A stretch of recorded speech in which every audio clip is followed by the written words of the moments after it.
The promise of agentic browsers are undeniable.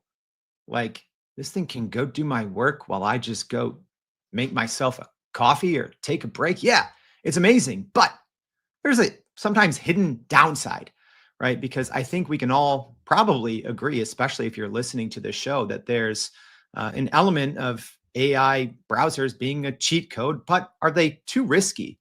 I mean, as an example, I had both ChatGPT's Atlas and Perplexity's Comet browser up last night running the exact same task, right? Going through my podcast and helping me plan and edit. Cheat code, right? But what if one of those browsers accidentally starts deleting my shows, or I don't know, starts publishing the information that maybe I don't want published? So that's a topic we're going to be tackling today and just answering the question if AI agents are more cheat code or more risk. So I'm excited for today's conversation. I hope you are too. Welcome to Everyday AI. If you're new here, we do this thing every day. It's your daily, unedited, unscripted live stream podcast, helping everyday business leaders like you and me make sense of all these AI developments, new features, new tools, new browsers, how we can make sense of it to grow our companies and our careers. If that's what you're trying to do, awesome. It starts here. But to take it to the next level, go to our website, youreverydayai.com. Sign up for the free daily newsletter. We're going to be recapping the highlights from today's conversation, as well as giving you all the other AI news you need to stay ahead. All right, let's bring in an expert. You don't have to listen to me yap about agentic browsers. You've heard me do that enough. So live stream audience, please help me welcome to the show. We have Max Vermeir, the Senior Director of AI Strategy at ABBYY. Max, thank you so much for joining the Everyday AI Show. Awesome. Well, thank you so much for having me on. This is a pleasure. All right. For those that aren't familiar, tell us a little bit about what ABBYY is, what it is you guys do. Well, we really turn complexity into clarity using purpose-built AI. So we are a technology vendor specifically focused on solving problems around documents, which is one of the things.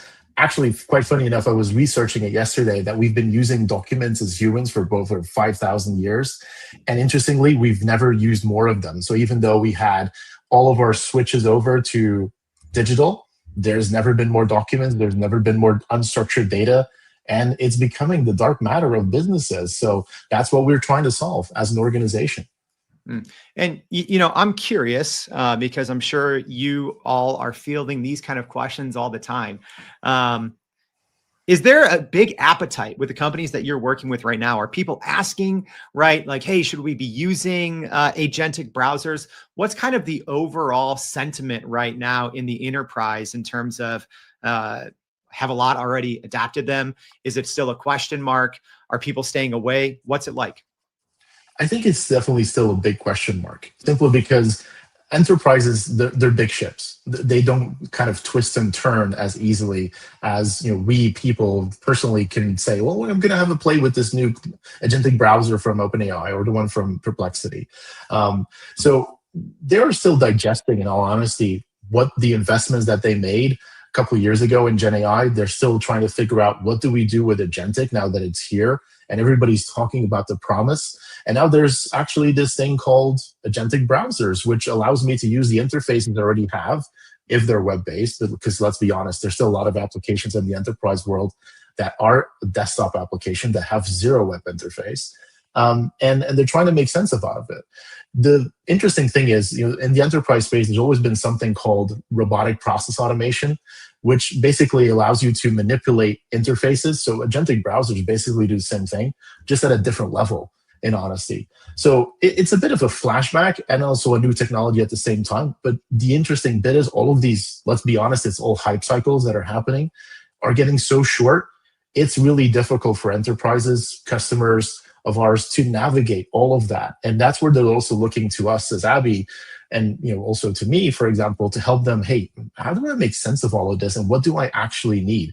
Because the multitude of technologies that's out there is getting infinite, basically. So that's an interesting time to be in.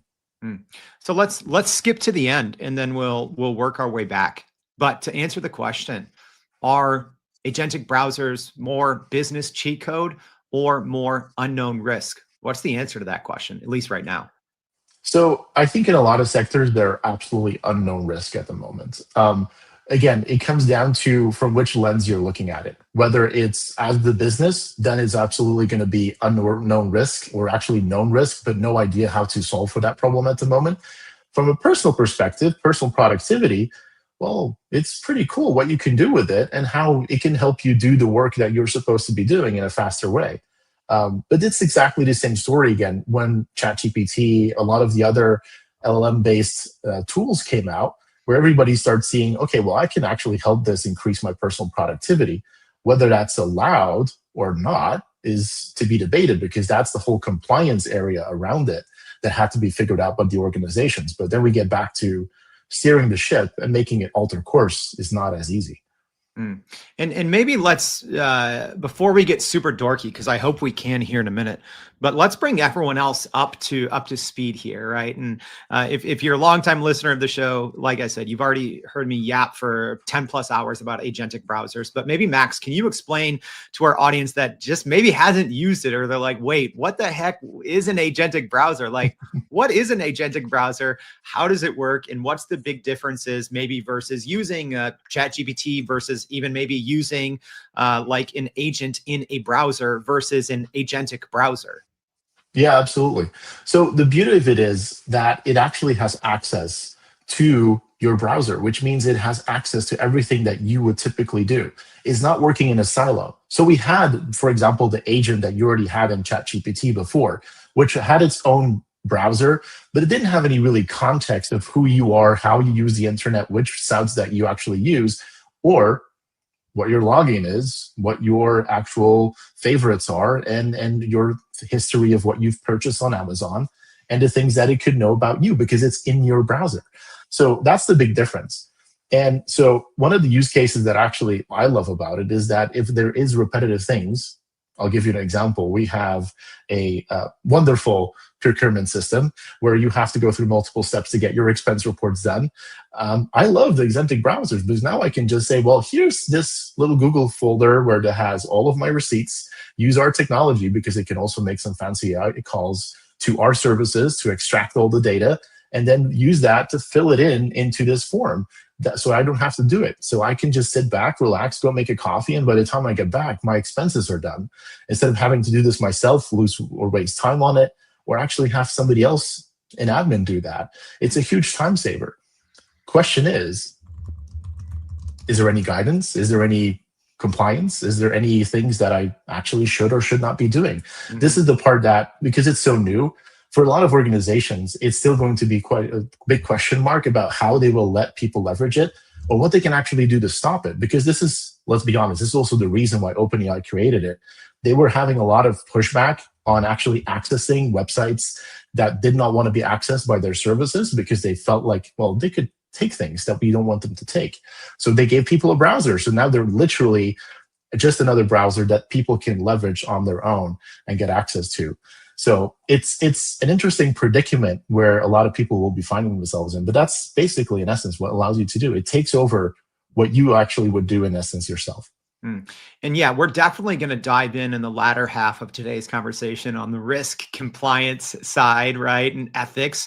But first, maybe let's talk a little bit more about some of the use cases. And I think, Max, you already brought up one of the biggest benefits, right? So even ChatGPT Atlas, as an example, right, it not only has awareness of what you're doing in the actual browser, but it connects to your ChatGPT account as well. So it can bring over all of that context. But you already shared one of your example use cases. I'm wondering if maybe you can share some more, and maybe whether it's, internally there at ABBYY or, working with, external third parties. What are some of those more maybe repetitive tasks that are great use cases for agentic browsers?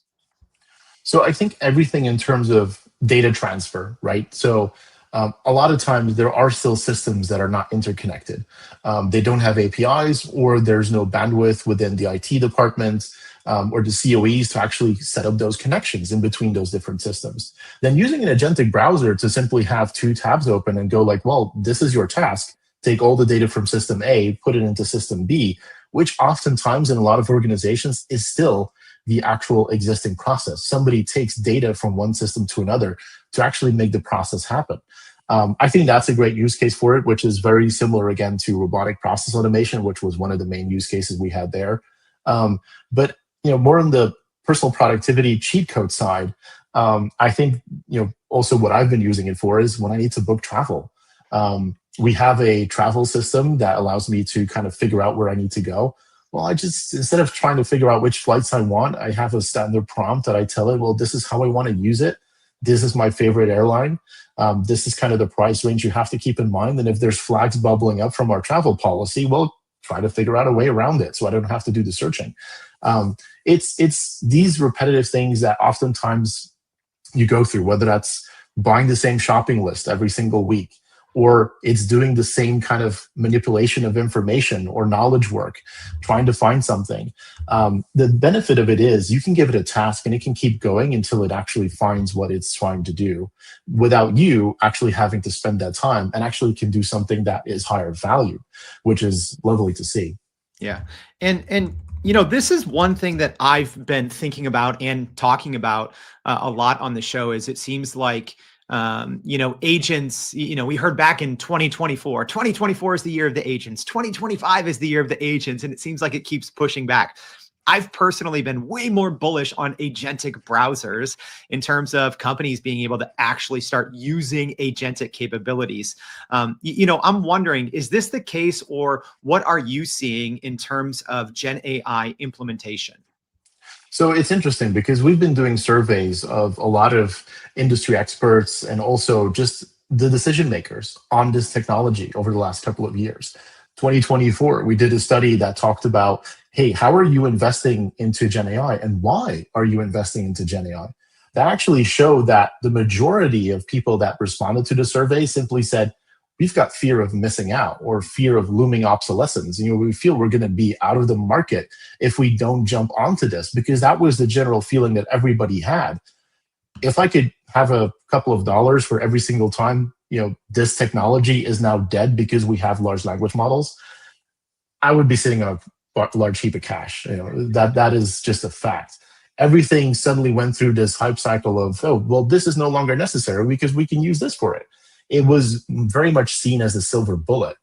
And interestingly, we followed up that survey because it was about 60% of decision makers that actually said, well, we are just investing because of FOMO. We followed it up this year asking them, of that investment, what did you actually get from an ROI? What did you see? Are you happy with it? Are you not happy with it? And how did it work out? Interestingly enough, there's a couple of differences between the different global regions. So there's continued more investment currently in Europe, which is actually a bit of a surprise to me compared to the US. But we also saw that even though people said we're quite happy with the usage and the investment that we made, it was much more complex than we ever could have thought. And that was a general consensus across the globe, that the complexity of the technology to bring it into the enterprise workflow was vastly underestimated. And I think to that, I actually agree with your, what you were saying about agentic browsers being more bullish on that particular technology, simply because it already has an interface. It already has an access point to all the different systems to make things happen.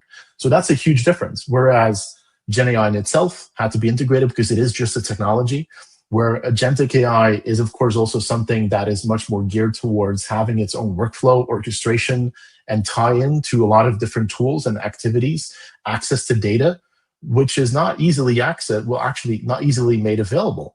Where again, the browser, it's already there. If you can access it, the agentic browser can access it, which makes a huge difference.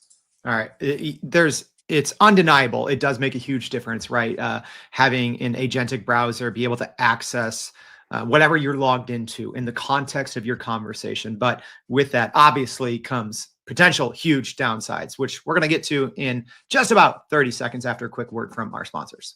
This podcast is sponsored by Google. Hey folks, I'm Amar, product and design lead at Google DeepMind. We just launched a revamped vibe coding experience in AI Studio that lets you mix and match AI capabilities to turn your ideas into reality faster than ever. Just describe your app and Gemini will automatically wire up the right models and APIs for you. And if you need a spark, hit I'm feeling lucky and we'll help you get started. Head to ai.studio/build to create your first app. All right. Like Brandon, I wasn't even thinking about this, but like with Google AI Studio, actually talk about cheat code. Like if you want one of my little personal secrets, record yourself doing a video of a task you want to automate in an agentic browser, upload that video into Google's AI Studio, which has video understanding, and it can literally just write an SOP for you. Sorry, that just popped into my head randomly. Yeah. But Max, let's get into the other side, right? Because yes, agentic browsers, when they have access to your data and you can log into, these different portals and different software systems that you use on a day-to-day basis, it maybe solves the integration problem. But what new problems arise once you do start allowing an agentic browser to access maybe a little too much? Well, the fun part is that actually the agentic browser in itself is a cheat code to get access to systems that before you could not get access to. As an agent, there's a certain signature when you try to reach out to these things. If you try to browse, I mean, anybody that's tried to get some sort of data from ChatGPT, for example, will have found out that sometimes it just says, well, I'm not allowed to access this site anymore. They're blocking me from accessing it. So agentic browser changes that game again. And if you then put that into a business context, is something autonomously supposed to go into these systems and take actions? Is there a certain chain of authority, chain of custody that actually says a human should take these actions because they might have effect on a downstream decision that's going to happen? And then you get into the nitty-gritty detail of what this could actually mean. So I'll give you a great example. I have a friend of mine that actually wanted to be removed from ChatGPT simply because it had incorrect information and hallucinations that actually said he's dead. Now, that might sound funny that it's making those mistakes. It's not really. But if you think into the context of, let's say that this model is being used when it is making decisions. Well, if it's going through, for example, the approval process of a loan or customer onboarding, KYC, you name it, and it sees this name pop up, it's going to be, well, this can't be right. This is fraud. I should probably just say and deny. That has impact on people. And then you get into the point where, like, okay, this actually starts to coincide with a lot of regulations, ethics, compliance, where a lot of organizations are just not ready. There's also the more, less impactful things of the personal productivity side, where you could say, well, I have to complete this quite boring survey for work. Why don't I just have my agentic browser do it for me and nobody will know? Because I can give it some input and it will kind of answer like me, like it should. And it saves me a ton of boring work. Again, is that then representative of what I'm actually supposed to do or say or provide feedback on? Not really, because I got a little bit of input, but it's not me. So the box of Pandora starts to open more and more as soon as you dig into what are the downstream effects of having it do work instead of you doing the work. And where are the lines being drawn?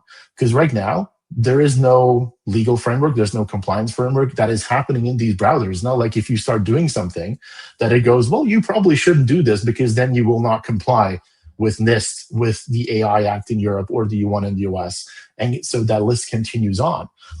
Also, even if we just think back to, for example, GDPR, and the list of acronyms I know is long, so I'll stop after this one, Jordan, is just a thing that, if you are processing data, let's say customer data, and you're using agentic browser, it actually sees a lot of sensitive information, PII. Is that allowed? Is that not allowed? How does that work? Where does it go? Does it stay within that environment? Actually, no longer, even though you are just using it locally, maybe even from within your corporate network. It opens up just a myriad of conversations that will need to happen before this can be adopted in any shape or way. But the same thing happened as well with Gen AI, especially now with agentic AI. As soon as we get closer and closer to actually making decisions and taking actions, there's more ethics and compliance that come into place, which I think is a good thing because it can have a lot of negative effects on people, on basically their livelihoods, in all honesty, if it gets it wrong. But when it does get it wrong, how are you going to know? Because you're not really watching when you were asking it to do those things for you. Now, were you? Yeah, and one thing I think about a lot is, okay, right now, if you want to take advantage of the best, agentic browsers, you as a human make that choice, right? You have to go say, okay, I'm going to go download ChatGPT's Atlas or OpenAI's Atlas, or I'm going to go download and use, Perplexity's Comet.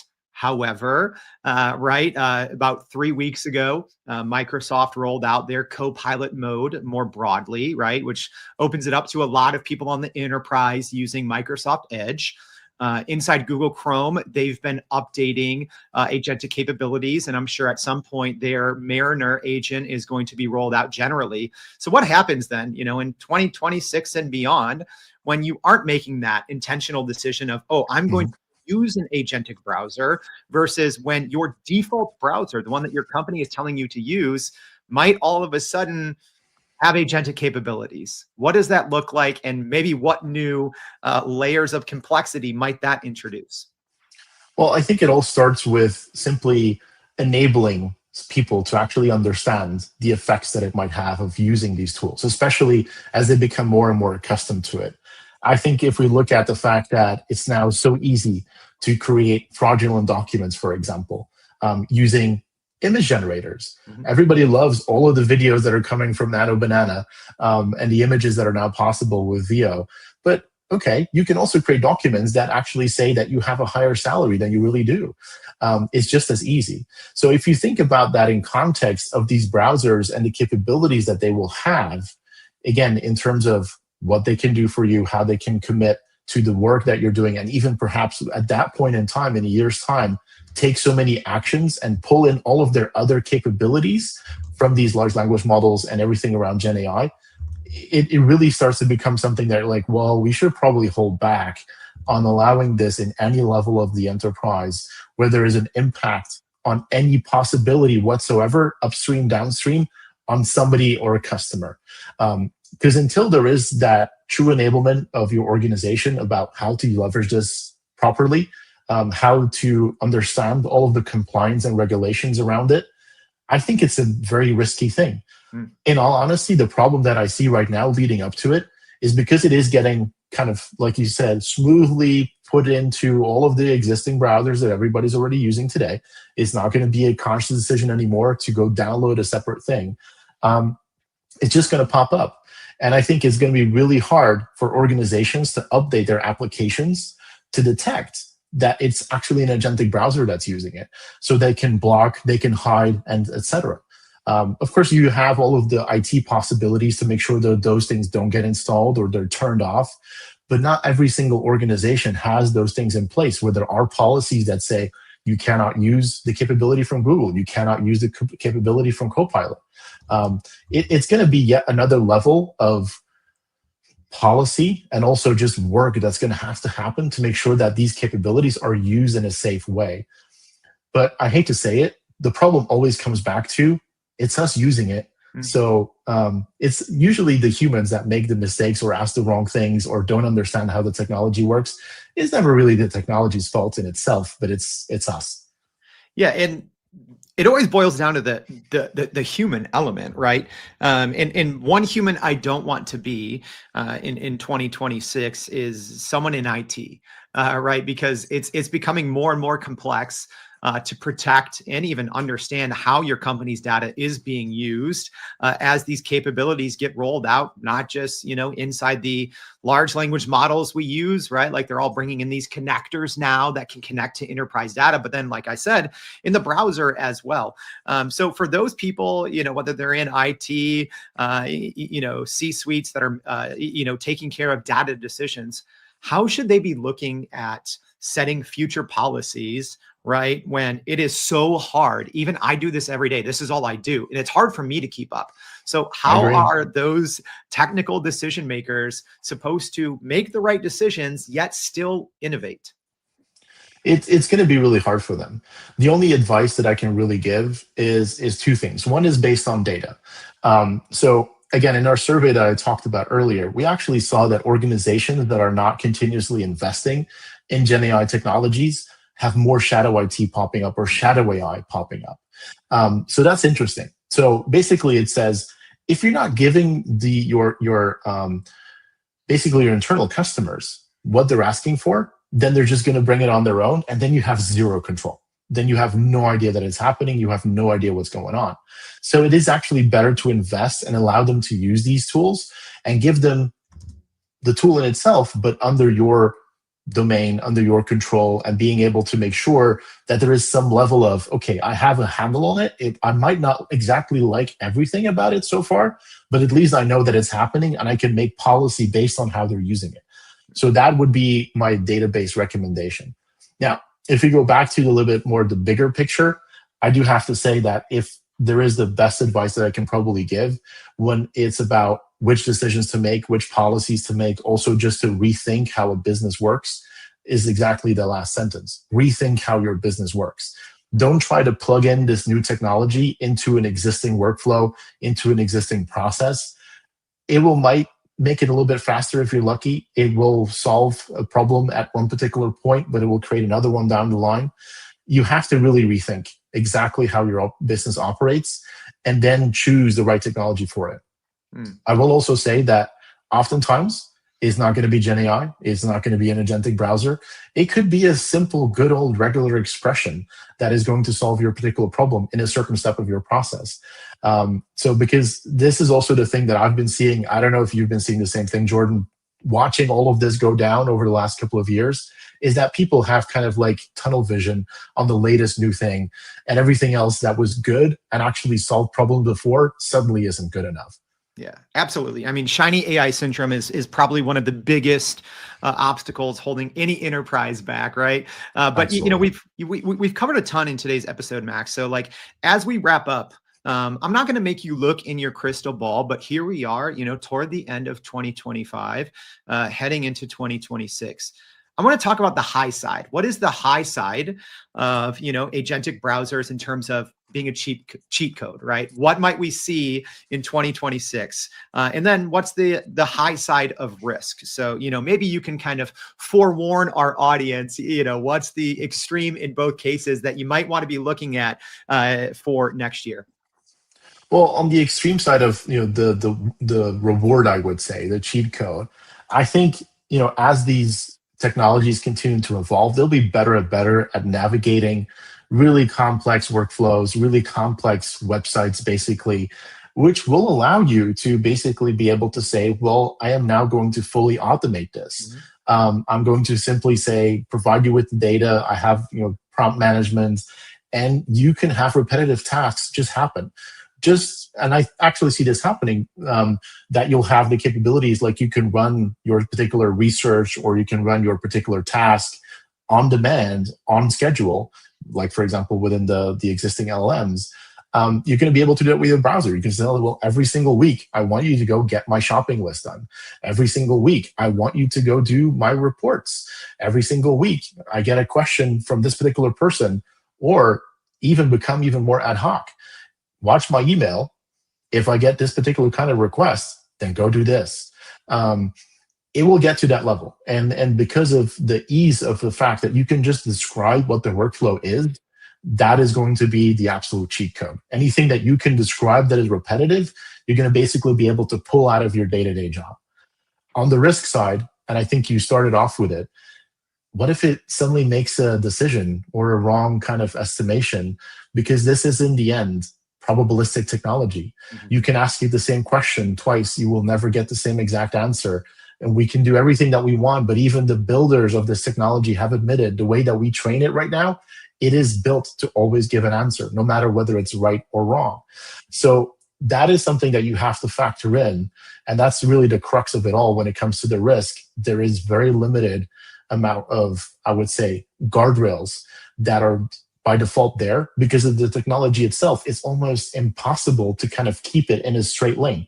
It will always kind of find its way, and you can have a nice ending point where it has to end up. But how it will get there, you're going to find out each and every time.